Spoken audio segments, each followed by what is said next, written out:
Hey, Miguel Dorati back here on the CRP, and we're going to look at odds for the UFC on ESPN 15 plus 15 rather, and the card comes to us from Shenzhen, China. So the bottom line is check your local listings for start times, fellas, ladies and gentlemen, because it's coming to us from overseas, and it's going to be a weird start time, so it could possibly go down sometime Friday evening or early Saturday morning.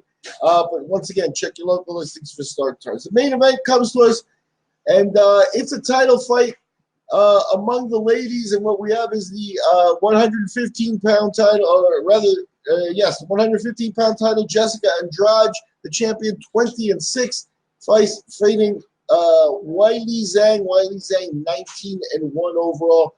And make no mistake about it, the UFC would really benefit business model-wise from having a champion that was born in China. And Zhang may be about to break through into that. And again, with that market and, that market's top side, with 1.5 billion people, having a Chinese champion there could be very lucrative and very marketable for them. And, Andrade, definitely a solid fighter, and she's coming in off of the win over Rose Namajunas.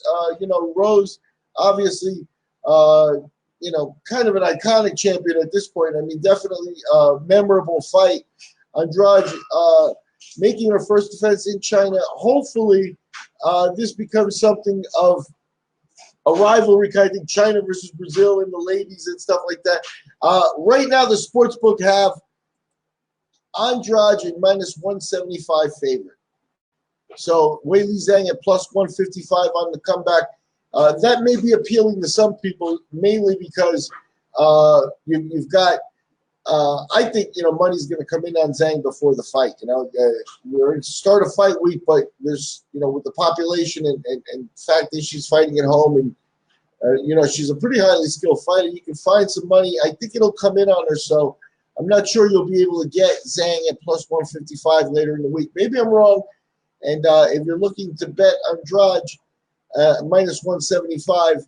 You may want to hold on and wait for her to be a wider favorite. Anyway, the odds are going to be very interesting, but at the end of the day, the UFC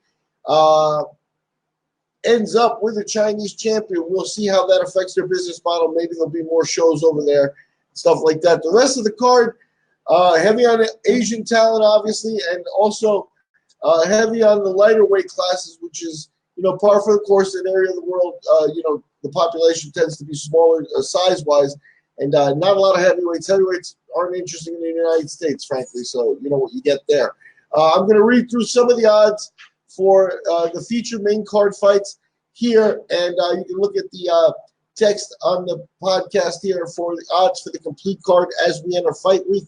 I'll be back later in the week with Devin Miller to make some picks, and you can please hit like and subscribe.